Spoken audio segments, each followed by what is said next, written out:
오늘 우리에게 주시는 하나님 말씀은 사사기 11장 29절에서 40절 말씀입니다. 이에 여호와의 영이 입다에게 임하시니 입다가 길르앗과 므낫세를 지나서 길르앗의 미스베에 이르고 길르앗의 미스베에서부터 암몬 자손에게로 나아갈 때에 그가 여호와께 서원하여 이르되 주께서 과연 암몬 자손을 내 손에 넘겨주시면 내가 암몬 자손에게서 평안히 돌아올 때에 누구든지 내 집 문에서 나와서 나를 영접하는 그는 여호와께 돌릴 것이니 내가 그를 번제물로 드리겠나이다 하니라.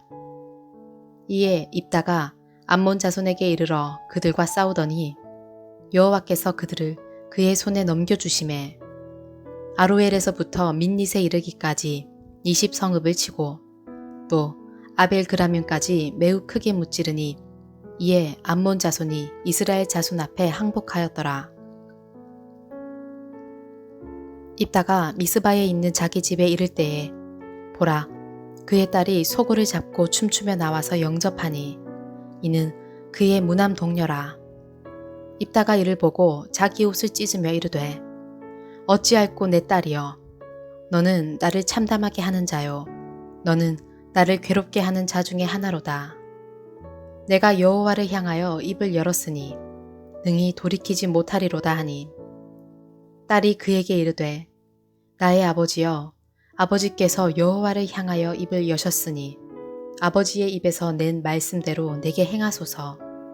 이는 여호와께서 아버지를 위하여 아버지의 대적 암몬 자손에게 원수를 갚으셨음이니이다 하니라. 또 그의 아버지에게 이르되 이 일만 내게 허락하사 나를 2달만 버려두소서. 내가 내 여자친구들과 산에 가서 나의 처녀로 죽음을 인하여 애곡하겠나이다 하니 그가 이르되 가라 하고 2달을 기한하고 그를 보내니 그가 그 여자친구들과 가서 산 위에서 처녀로 죽음을 인하여 애곡하고 2달 만에 그의 아버지에게로 돌아온지라. 그는 자기가 서원한 대로 딸에게 행하니 딸이 남자를 알지 못하였더라. 이것이 이스라엘의 관습이 되어 이스라엘의 딸들이 해마다 가서 길르앗 사람 입다의 딸을 위하여 나흘씩 애곡하더라.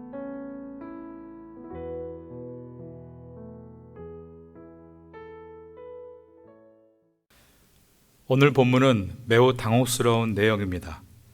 입다가 암몬과의 전투에 나가면서 하나님께 서원을 했습니다. 자신이 이 전쟁에서 이겨서 무사히 돌아가게 된다면 집 앞에서 자기를 처음 맞아주는, 그것이 사람이건 짐승이건 처음 맞아주는 그를 죽여서 하나님께 번제로 드리겠다라고 한 것입니다. 그런데 이 딸을 환영하며 제일 먼저 마중 나온 사람이 누구였는가?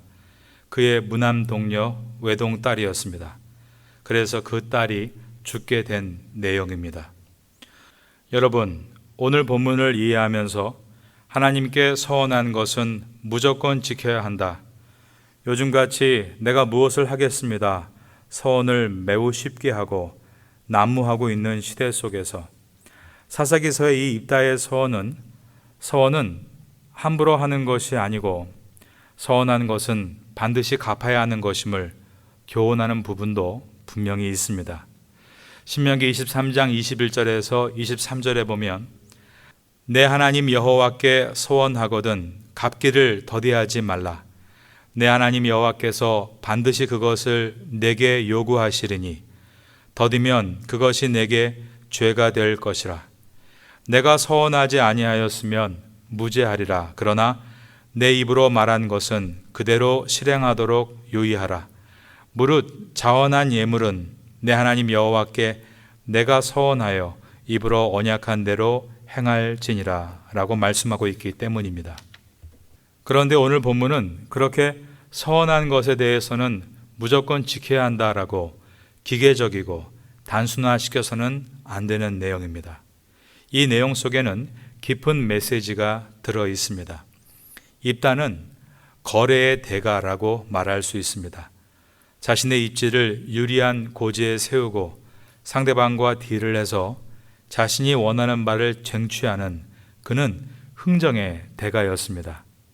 처음에 길르앗 장로들과 흥정을 해서 전쟁이 끝난 후에도 자신을 우두머리로 세워줄 것을 약속받아냈습니다. 적 진영인 암몬에 사신을 보내서 암몬 왕과 2번이나 외교적 협상을 벌이면서 자기 편을 결속시키는 시간을 버는 그는 매우 머리가 비상한 사람이었습니다. 그런데 지금 입다가 3번째로 협상을 벌이고 있는 대상은 하나님이었습니다. 서원을 통해서 하나님과 딜을 하려고 한 것입니다. 11장 30절과 31절을 보겠습니다. 그가 여호와께 서원하여 이르되 주께서 과연 암몬 자손을 내 손에 넘겨주시면 내가 암몬 자손에게서 평안히 돌아올 때에 누구든지 내 집 문에 나와서 나를 영접하는 그는 여호와께 돌릴 것이니 내가 그를 번제물로 드리겠나이다 하니라. 이따가 조건으로 제시하는 것이 2가지였습니다. 첫째가 암몬 자손을 내 손에 넘겨주십시오. 즉 이기게 해달라는 요구입니다. 2번째는 나를 평안히 돌아오게 해 주십시오. 자기가 사망하면 안 되니까 부상당하지 않고 건강하게 돌아오게 해달라는 요구였습니다. 만일 하나님이 이 2가지 요구를 들어주시면 자기는 집에서 자기를 처음 영접하는 자를 여호와께 드리고 특별히 태워서 번제물로 드리겠다라고 한 것입니다. 이것은 매우 극단적인 표현을 한다면 입다가 지금 하나님 앞에서 뇌물을 드리고 있다라고 말할 수 있습니다. 사사기서에서 자주 언급되는 말씀이 있습니다. 자기 소견에 옳은 대로 행했다라는 말씀입니다. 사사시대의 특징이 하나님을 바로 알지 못하는 시대였다는 것입니다. 입다는 지금 하나님을 대단히 잘못 오해하고 있었습니다. 첫 번째로 이 전쟁의 성격에 대해서입니다. 하나님이 이 전쟁을 그저 이 딸을 위해서 참여하는 것이 아님을 그는 알아야 했습니다. 하나님은 입다가 드리는 제물을 받고 싶으셔서 입다의 가문 이설에 넘어가셔서 이번 전쟁에 참여하고 계신 것이 아니었습니다. 하나님 자신을 위해서 하나님이 약속하신 내 백성을 내가 돌보리라 그 약속을 지키시기 위해서 이번 전쟁에 참여하시는 것이었습니다. 입다의 문제는 모든 것이 자기 중심으로 돌아가는 데 있었습니다. 이번 전쟁이 자기가 이스라엘의 우두머리가 되기 위해서 일어난 기회이고 이 기회를 잡도록 하나님께서 도와주시면 자기가 이렇게 해드리겠다고 중심에 자기가 있고 하나님을 이용하려 한 것입니다. 우리는 중심은 오직 하나님이시고 나는 하나님께 쓰임받는 심부름사, 사역인임을 기억해야 합니다. 모든 일에서 나 중심으로 생각하지 않고 하나님 중심으로 생각하심으로 하나님을 바로 알게 되시기를 예수님의 이름으로 축원합니다.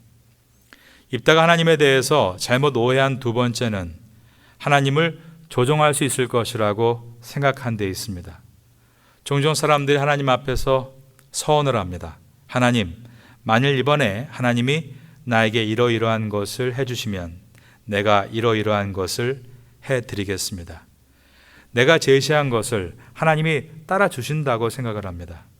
내가 원하는 대로 하나님을 조종할 수 있을 거라고 생각하는 것입니다. 그러나 이것은 대단히 잘못된 생각입니다. 온전하신 하나님의 길을 우리가 따라가는 것이지 나의 길에 하나님을 끌어들일 수 있다라는 생각은 하나님을 세상의 신들과 같다고 생각하는 하나님에 대한 무지의 극치입니다.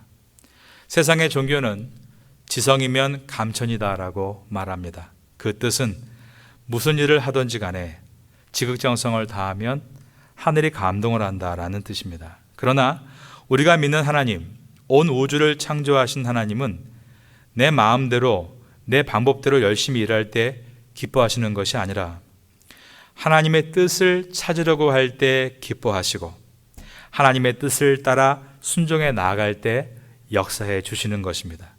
이것을 기억하시는 여러분 되시기를 축원합니다.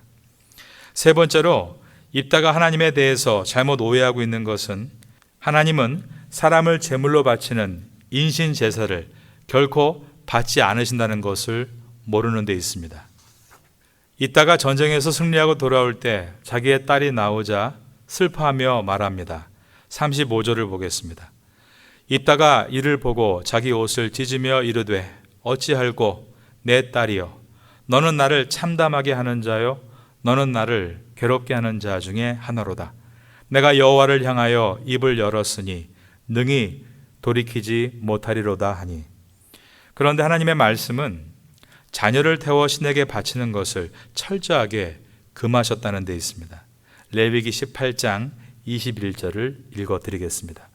너는 결탄코 자녀를 몰렉에게 주어 불로 통과하게 하므로 내 하나님의 이름을 욕되게 하지 말라. 나는 여호와이니라.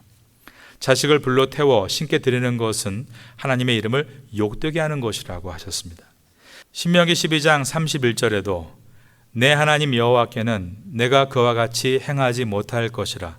그들은 여호와께서 꺼리시며 가증히 여기시는 일을 그들의 신들에게 행하여 심지어 자기들의 자녀를 불살라 그들의 신들에게 드렸느니라 라고 말씀하고 있는 것입니다.